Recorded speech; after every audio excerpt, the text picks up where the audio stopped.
Think breaking into a police cruiser is daring? This suspect took that level of boldness and pushed it far beyond the line. In fact, he became only the second person in over a decade to even attempt such a stunt, and he didn't stop there. What unfolded next was a criminal highlight reel that escalated fast, featuring stolen weapons, brazen theft, and an undercurrent of something far more disturbing. Each move built on the last, turning an already reckless act into a chain of serious offenses that would draw the full weight of the law right to his doorstep. You thought you were pretty bad breaking into a cop's car, didn't you? That is some nerve. I mean, seriously, you're the second person I've had in 11 years that has had the nerve to do that. All right, sir, you're Bryce Thomas. And Mr. Thomas was previously in court, entered pleas of guilty in cause number 24, DCCR 0389 to the third-degree felony offense of prohibited weapon. Cause number 24, DCCR 0390, also a third-degree felony of possession of a prohibited weapon. Cause number 24, DCCR 0391, pled guilty to the state jail felony offense of theft of a firearm. Cause number 24, DCCR 0392, pled guilty to the lesser offense of indecency with a child by exposure, also a third-degree felony. There was no plea agreement. I have received and reviewed the pre-sentence report. Has everyone had an opportunity to review that report? State action. In addition, there is also the largest packet I've ever received of jail incident reports in a case. Did everyone have an opportunity to review those papers? 35 pages of jail incident reports. That's not just one bad day. That's a track record. It's a running log of repeated misconduct, each entry adding another mark against him. And when the judge openly says it's the largest stack she's ever encountered in her courtroom, you know we've crossed from concern into full-blown red flag territory. This isn't a handful of isolated mistakes. It's a documented pattern that paints a very clear picture of behavior behind bars. Yes, I took an evening and 35 pages? I reviewed one evening. State reviewed all 35 pages of it. In addition, the state has filed a state sentencing memorandum. Mr. Burbank, did you receive that and were you able to review it? Okay. Anything else, any objections or corrections or additions to the report? No, sir. All right, Mr. Burbank, you may proceed. Your Honor, this is a very young kid that in a very short period of time stepped off the cliff and got himself in a lot of trouble. I will represent to the court when I was encased by his family. One of my issues was the recovery of the weapons because they were law enforcement weapons. I will represent to the court that almost immediately, mysteriously, weapons ended up in my office in the front hallway and were returned to the sheriff's department. And I'd like the court to take notice that those weapons are off the street and back into the department. Could you speak up a little bit, please? Oh, back into the department. The defense is pushing for probation, but that's a hard sell when the charges include stolen law enforcement weapons and acts of indecency. This isn't the story of a single mistake or a moment of poor judgment. It's a rapid-fire series of serious offenses.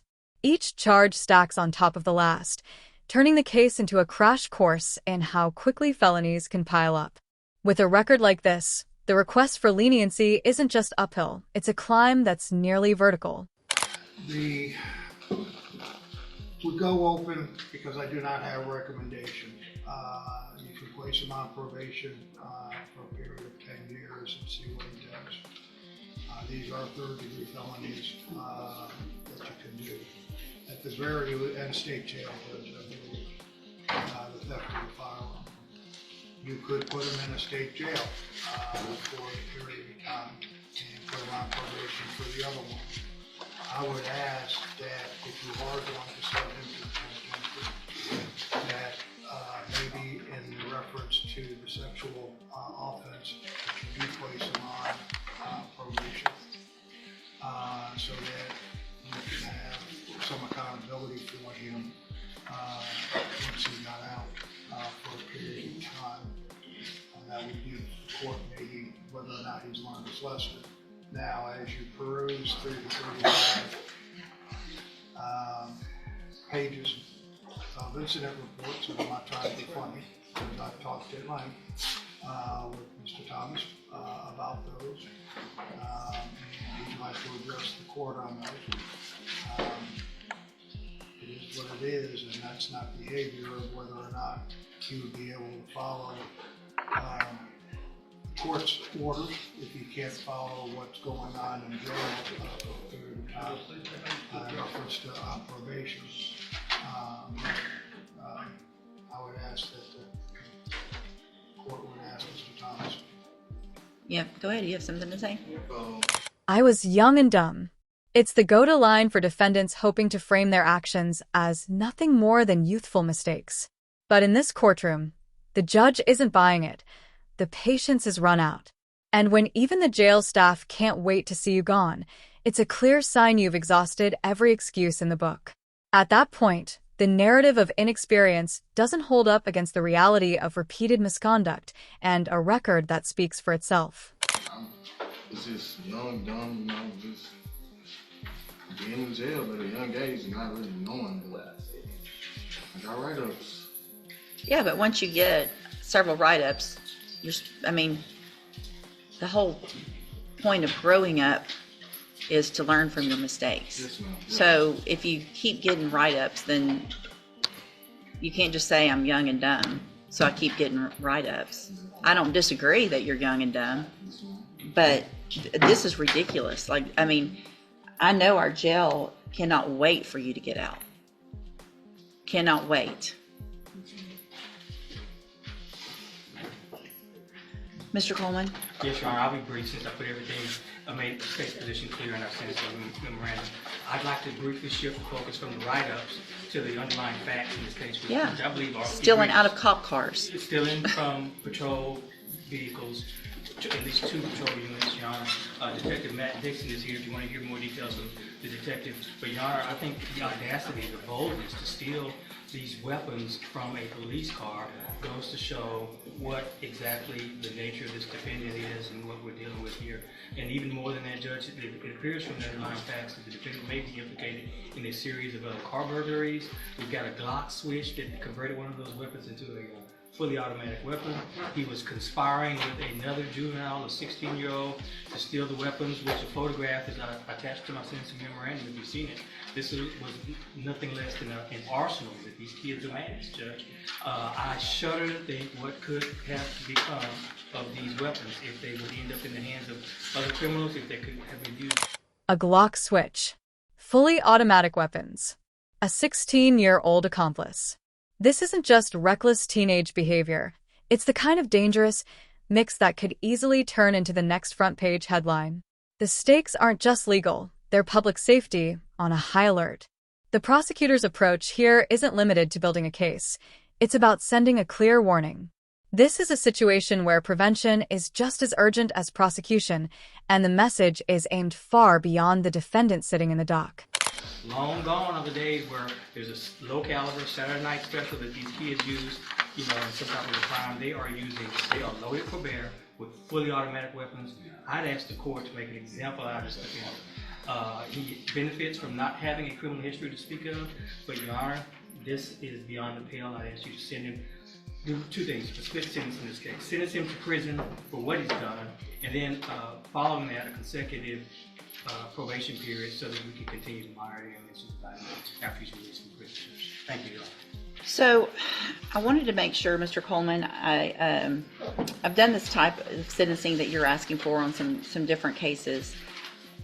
I think the probation period, if I sentence him to probation today, I don't know that I can make that consecutive. So I think I believe you can, Judge, and if you need to recess this proceeding, I can get you case law. I'm pretty sure. Here's the legal curveball: prison time first, probation afterward. It's not a sentence you see every day, but in this case, it's deliberate. The idea is to remove him from the streets immediately, then keep a tight leash on his actions once he's released. It's essentially a 2-phase safeguard: punishment up front, oversight on the back end. Think of it as a safety net with bite, a way to protect the public while making sure he doesn't slip straight back into the same dangerous patterns. Period of incarceration. Okay. So whatever I give him, if I do prison, and then I say it's consecutive with a probation, and does it matter if it's a straight or a? I don't believe so either, Judge.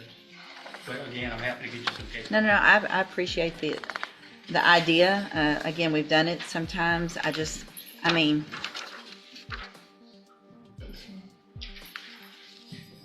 what are y'all doing? What are you doing with all these?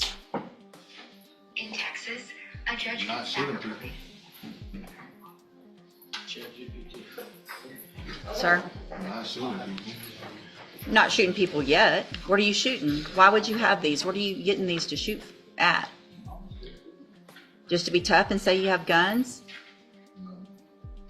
That's all that's happening with these guns on the street is y'all are shooting at each other, at other people, at houses, at cars, at whatever. There's no reason to have these kind of guns. These aren't hunting guns, right? You're not going to shoot a deer. Do you hunt?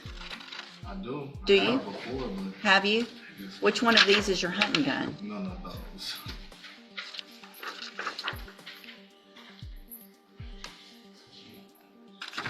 You thought you were pretty bad breaking into a cop's car, didn't you? That is some nerve. I mean, seriously, you're the second person I've had in 11 years that has had the nerve to do that.